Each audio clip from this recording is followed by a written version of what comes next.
A pessoa que crê na palavra de Deus, ela não deve temer nenhuma investida do inimigo. Haja o que houver, tente o inimigo que tentar, ela tem certeza de que Deus está com ela e de que nenhum mal vai lhe suceder. Mas às vezes a pessoa não vigia, deixa de ler a Bíblia, deixa de buscar o Senhor, e o diabo vem e toca na pessoa. Surge um sintoma de uma doença, a pessoa recebe um diagnóstico que não é bom, e a pessoa então se abate, fica temerosa. Meu irmão, minha irmã, não tenha medo. A Bíblia diz que o verdadeiro amor lança fora todo o medo. O amor de Deus por mim e por você é real, é verdadeiro, e ele sempre age em favor daqueles que nele confiam. E se você ama a Deus, se você é uma pessoa que, ainda que esteja enfraquecido na fé, mas você tem no coração o desejo sincero de obedecer ao Senhor, fique tranquilo. Está escrito em Romanos capítulo 8, versículo 31, que se Deus é por nós, quem será contra nós? O apóstolo Paulo, ele fez uma declaração, está na primeira carta aos Coríntios, capítulo 15, versículo 55, diz assim: onde está, ó morte, o teu aguilhão? Onde está, ó inferno, a tua vitória? Nos dois próximos versículos, Paulo explica: ora, o aguilhão da morte é o pecado, e a força do pecado é a lei. Vamos entender, aqui diz que o aguilhão da morte é o pecado. O que é um aguilhão? Quem toca boiada normalmente usa uma vara comprida, com um tipo de lança na ponta, para espetar o boi, forçando ele a tomar uma determinada direção. Aquilo é o que se chama aguilhão. O verbo aguilhoar significa picar com o aguilhão, incitar, estimular. É isso que Paulo está dizendo aqui. O que a morte usa para te incitar, para te estimular a ir de encontro a ela, é o pecado. O pecado é o que te leva em direção à morte eterna. E a força do pecado é a lei. Ou seja, o pecado tem a lei a favor dele, porque a lei condena o pecador. A pessoa, quando fechar os olhos aqui neste mundo, se ela estiver em pecado, essa pessoa vai estar perdida para sempre, porque ela está condenada pela lei. De acordo com o que ela faz, que é contra a lei condena ela. Então, depois que a pessoa morre, se ela morrer em pecado, não tem mais salvação. Não adianta mandar rezar a missa de sétimo dia, não adianta acender vela, não adianta. A única chance que nós temos de não ir para o tormento eterno é agora. Por isso a Escritura diz em Hebreus, capítulo 3, versículo 15, se hoje ouvirdes a sua voz, quer dizer, a voz do Espírito Santo de Deus falando no seu coração, se hoje ouvirdes a sua voz, não endureçais os vossos corações. Quem ouve o Evangelho e toma o conhecimento de tudo quanto Jesus fez por ele, e não se arrepende, não deixa a vida errada, não aceita Jesus como Senhor da sua vida, não deixa para trás esse negócio de religião e não passa a viver conforme o Senhor manda, essa pessoa, quando fechar os olhos aqui na terra, estará condenada. Por quê? A resposta está em João capítulo 3, versículo 16 ao 21. Diz assim: porque Deus amou o mundo de tal maneira que deu o seu Filho unigênito, para que todo aquele que nele crê não pereça, mas tenha vida eterna. Porque Deus enviou o seu Filho ao mundo, não para que condenasse o mundo, mas para que o mundo fosse salvo por ele. Quem crê nele não é condenado, mas quem não crê já está condenado, porquanto não crê no nome do unigênito Filho de Deus. E a condenação é esta, que a luz veio ao mundo, mas os homens amaram mais as trevas do que a luz, porque as suas obras eram más. Porque todo aquele que faz o mal aborrece a luz e não vem para a luz, para que as suas obras não sejam reprovadas. Mas quem pratica a verdade vêm para a luz, a fim de que as suas obras sejam manifestas, porque são feitas em Deus. Meus queridos, nós não podemos perder a oportunidade de sermos novamente reconciliados com o Senhor. Quando Adão se deixou levar pela lábia do capeta, ele aborreceu a Deus e pôs tudo a perder. Ele deu ao diabo o direito de oprimir a humanidade com as suas maldades. O que Adão fez foi uma traição do mais alto grau. Deus o havia dado autoridade para dominar sobre toda a criação. E ele entregou essa autoridade nas mãos de Satanás quando ele pecou. A humanidade passou a ter uma dívida com o Senhor. Uma dívida que só poderia ser quitada com o sangue de alguém puro, inocente, justo e sem pecado. Deus deu a lei dos mandamentos e disse: aquele que fizer essas coisas viverá por elas. Mas a lei era muito severa. Ninguém conseguiria cumprir todos os mandamentos da lei. Aquele que guardasse a lei inteira, mas tropeçasse num pontinho que seja, ele se tornaria réu de toda ela. Pela lei ninguém se salvaria. Todos nós estaríamos sujeitos à perdição eterna. Mas o amor de Deus por nós é tão imenso que ele deu o próprio Filho para morrer em nosso lugar, pagando com o seu sangue a dívida da humanidade. Por isso é que, ao concluir que o aguilhão da morte é o pecado, e o pecado tem a lei a seu favor, o apóstolo Paulo diz: graças a Deus que nos dá a vitória por nosso Senhor Jesus Cristo. Por isso Paulo disse isso, porque no que depender da lei, todos nós estamos perdidos, porque ninguém é capaz de guardar a lei de Deus. Todos nós pecamos e, de acordo com a lei, o salário do pecado é a morte. Porque quando Deus deu a lei, ele disse: quem cumprir tudo isso, viverá. Quem cumprir todos os mandamentos, viverá por eles. Ficando assim claro que quem não cumprir, não viveria. Quem não cumprisse, não viveria. Mas, graças a Deus, Jesus veio e cumpriu a lei por nós. Ele cumpriu a lei por mim e por você. É como se nós estivéssemos cumprido quando nós aceitamos Jesus como Senhor da nossa vida. Por isso que o apóstolo Paulo disse: graças a Deus que nos dá a vitória por nosso Senhor Jesus Cristo. Muita gente não entende a razão pela qual Jesus deixou a sua glória junto do Pai, assumiu a forma humana e veio a este mundo. O apóstolo Paulo explica da seguinte maneira, ele diz assim: portanto, visto como os filhos são participantes comuns da carne e sangue, também ele, Jesus, semelhantemente participou das mesmas coisas, para que pela morte derrotasse aquele que tinha o poder da morte, isso é, o diabo. Preste atenção que é para você entender. Jesus é Deus, assim como o Pai. Ele sempre existiu. O mundo e todas as coisas foram criadas por ele, conforme diz João capítulo 1, versículo 3. Depois que Adão pecou, a morte, quer dizer, a natureza de Satanás, entrou no mundo e passou a toda a humanidade. Toda a humanidade ficou sujeita a ele. Jesus então deixou a sua glória, suas prerrogativas de Deus, e veio ao nosso mundo. Ele se fez como um de nós. Com qual objetivo? Com o propósito de nos resgatar de debaixo do jugo de Satanás. De modo que, tomando sobre si os nossos pecados e todas as nossas doenças e enfermidades, e levando-as sobre o seu corpo na cruz, para que nós ficássemos livres de tudo o quanto o diabo havia imposto. Ele se entregou para morrer na cruz, em nosso lugar. É isso que nós precisamos entender e saber. Deus permitiu que o seu Filho fosse afligido com os nossos pecados e doenças, para que nós ficássemos livres deles. O mínimo que nós podemos fazer para lhe agradecer é respeitarmos a sua palavra, é entendermos o que ele fez em nosso favor e tomarmos posse disso. Não abrir mão do nosso direito. É preciso entender que Jesus ele nos substituiu completamente.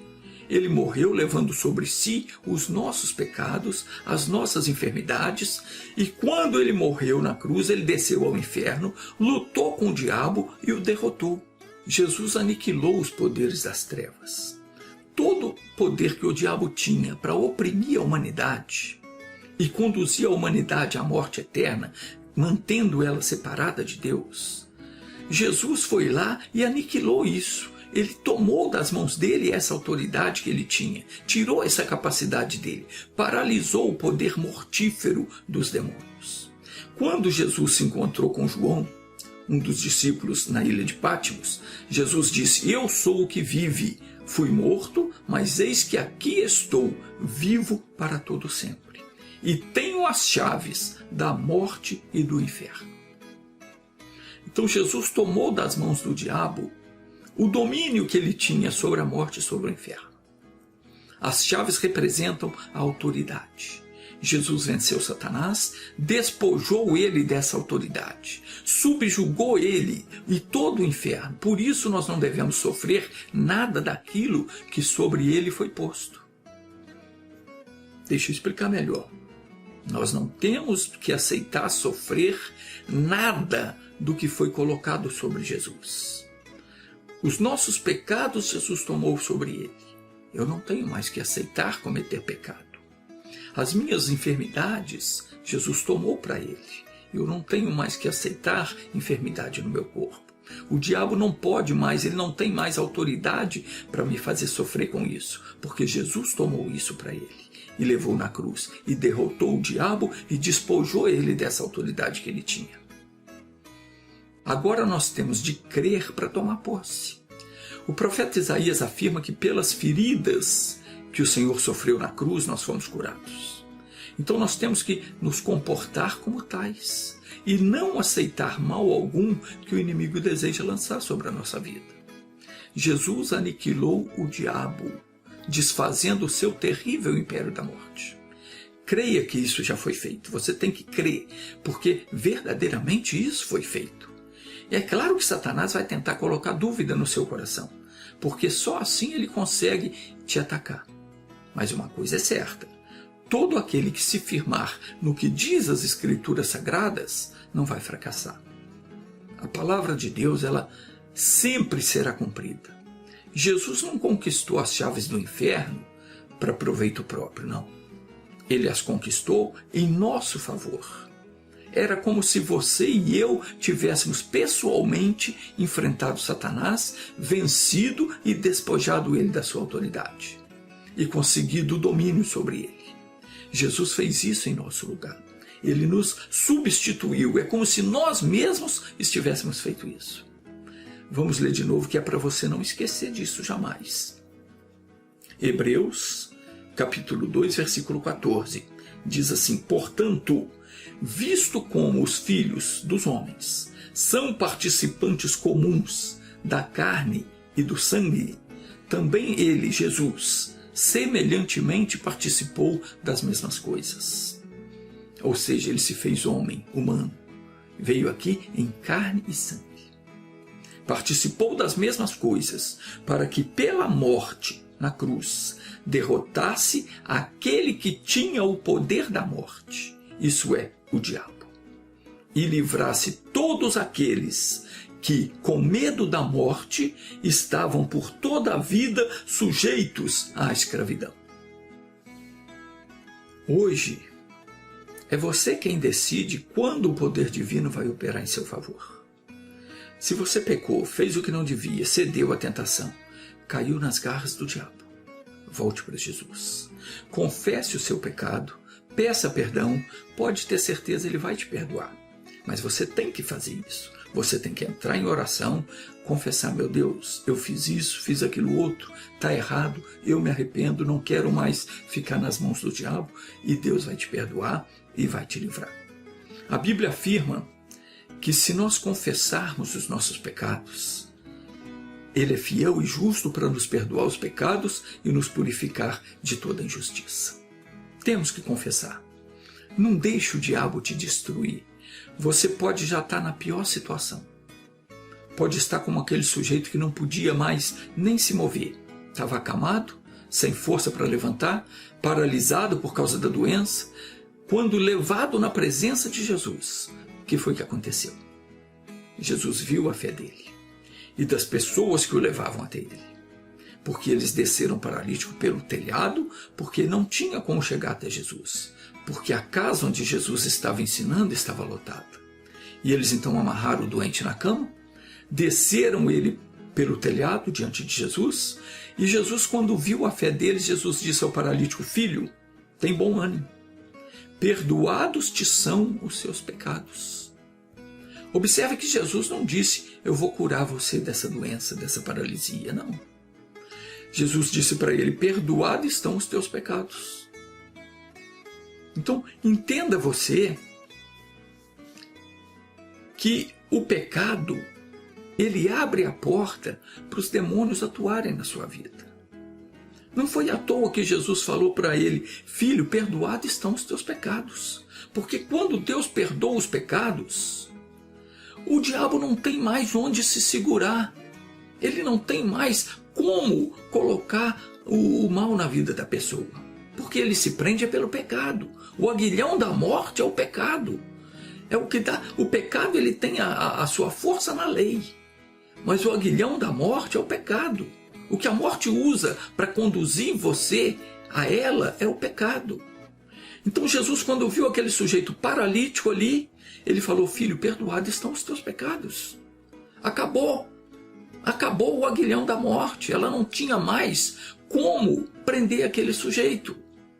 E estas palavras de Jesus, ao dar o perdão dos pecados ao paralítico, deu a ele no mesmo instante a cura que ele necessitava.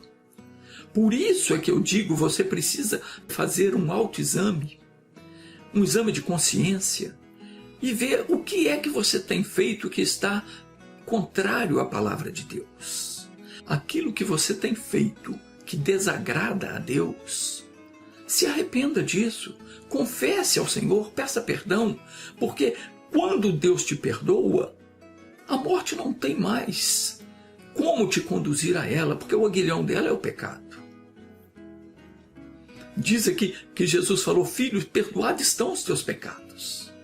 E alguns dos escribas que estavam ali começaram a dizer: ele está blasfemando, quem é que pode perdoar pecados senão Deus? Mas Jesus conhecia os pensamentos dele. Então Jesus disse para ele: por que pensais mal em vossos corações? Porque qual é o mais difícil, dizer perdoados estão os teus pecados, ou dizer levanta-te e anda? Ora, para que saibais que o Filho do Homem tem na terra poder para perdoar pecados, disse ao paralítico: levanta, toma a tua cama e vai para a tua casa. E levantando-se foi para a sua casa. E todo mundo ficou maravilhado. Meu querido, não importa qual seja o seu problema, entenda isso. O aguilhão da morte é o pecado. A morte está usando o pecado para te conduzir a ela. É assim que ela consegue te arrastar para o lado dela. Mas se você, nesse instante, entrar em oração, confessar a Deus os seus erros, pode ter certeza, Ele vai te perdoar. E vai te liberar de qualquer mal. Você pode dizer como o apóstolo Paulo disse: onde está, ó morte, o teu aguilhão? Onde está, ó inferno, a tua vitória? Acabou. Quando Jesus perdoa os pecados, acabou o aguilhão da morte. Ela não tem mais como te levar a ela. O inferno não tem mais vitória sobre você. Se você deixar essa vida errada, se você se converter de verdade dos seus maus caminhos, deixar a religiosidade, deixar a maldade do coração, deixar os vícios, deixar o que você está fazendo de errado e buscar a Deus, você não vai nunca mais precisar temer mal algum. O inferno inteiro pode reunir, planejar acabar com você. O demônio pode receber um trabalho na encruzilhada, no cemitério, no cruzeiro das almas. Alguém pode fazer um trabalho de magia negra contra você. Pode riscar o seu nome, colocar num boneco, espetar alfinete, colocar no caixão. Façam o que quiserem. Nada disso tem valor algum contra um filho, uma filha de Deus. E se você aceitou Jesus como Senhor da sua vida, você já foi transportado do reino das trevas para o reino da luz. As obras das trevas não podem mais te alcançar e não te alcançarão jamais, a não ser que você desça até elas. Se você voltar à prática pecaminosa, então sim, você estará se submetendo à ação dos demônios. Se você não se arrepender do que você está fazendo, não orar, não confessar e não mudar de vida, você vai continuar na mão deles. Mas se você permanecer na palavra, você vai ficar fora do alcance de Satanás. Você pode dizer sem medo, como o apóstolo Paulo disse, onde está, ó morte, o teu aguilhão? Não importa se você está, no momento, padecendo com a pior enfermidade, com as piores dores. Confessou o teu pecado, se arrependeu, decidiu seguir Jesus, você pode virar para a morte e falar, onde é que está o teu aguilhão? Acabou, você não tem mais autoridade sobre mim. Pode falar, onde está, ó inferno, a tua vitória? O inferno perdeu a batalha, quando Jesus, no meu lugar, no teu lugar, deu a vida por nós, na cruz do Calvário. Naquela hora, ele foi ao inferno, lutou contra os demônios, os derrotou, os expôs publicamente no mundo espiritual para que todos os anjos vissem e soubessem que eles foram derrotados. Foi uma vergonha tremenda para todos eles que contava a marra. E Jesus triunfou sobre eles. Hoje nenhum demônio tem a mínima capacidade de atacar um filho, uma filha de Deus. Ainda que todos eles se unam e digam, vamos destruir essa pessoa, não vão conseguir tirar que seja um fio de cabelo nosso. Porque maior é o que está em nós do que aquele que está no mundo. Não estamos mais sujeitos à servidão. Quando aceitamos Jesus como nosso Salvador, finda-se o reino do medo e da covardia sobre nós. Nós deixamos de temer o mal, porque nós estamos livres totalmente. O diabo só consegue oprimir quem aceita as suas tentações. Recuse as tentações, recuse as propostas dele para você fazer o que é errado. Lembre-se de que o Senhor nos avisou do perigo de não vivermos em santidade. E tem gente que não está vivendo em santidade. Tem gente que está aí fazendo gato e sapato do seu corpo, esquecendo que o corpo é templo do Espírito Santo. Na primeira carta de Pedro, capítulo 1, versículo 15, está escrito assim: mas, como é santo aquele que vos chamou, sede vós também santos em toda a vossa maneira de viver. As Escrituras falam sobre a nossa condição espiritual. Está escrito, ele nos tirou da potestade das trevas e nos transportou para o reino do Filho do seu amor. Ao aceitar a Cristo, você foi transportado para o reino do amor de Deus, onde o diabo jamais pode tocá-lo. Portanto, recuse a tentação. Não se submeta ao diabo para satisfazer as suas vontades. Vamos orar agora? Pai, entramos em Tua presença. Deus grande, Deus forte, Deus poderoso. Graças ao Senhor Jesus, eu posso cantar essa canção de vitória que o apóstolo Paulo cantou. Onde está, ó morte, o teu aguilhão? Onde está, ó inferno, a tua vitória? Onde está, ó diabo, o teu poder? Foste derrotado pelo meu Senhor e Salvador Jesus Cristo, o qual nos deu autoridade para te expulsar. E nessa autoridade, em o nome do Senhor Jesus eu te amarro, paralisa a tua ação na vida dos que comigo oram nesse momento, e em nome de Jesus, nós desfazemos a tua obra, destruímos a tua fortaleza e te ordenamos. Em nome de Jesus, sai, vai embora, desapareça dessa vida e não volte mais. E leve contigo a tua doença, a tua fraqueza, o teu vício, a tua mágoa e todo o teu mal. Pai, muito obrigado pelo teu livramento. Eu agradeço em nome de Jesus. Amém.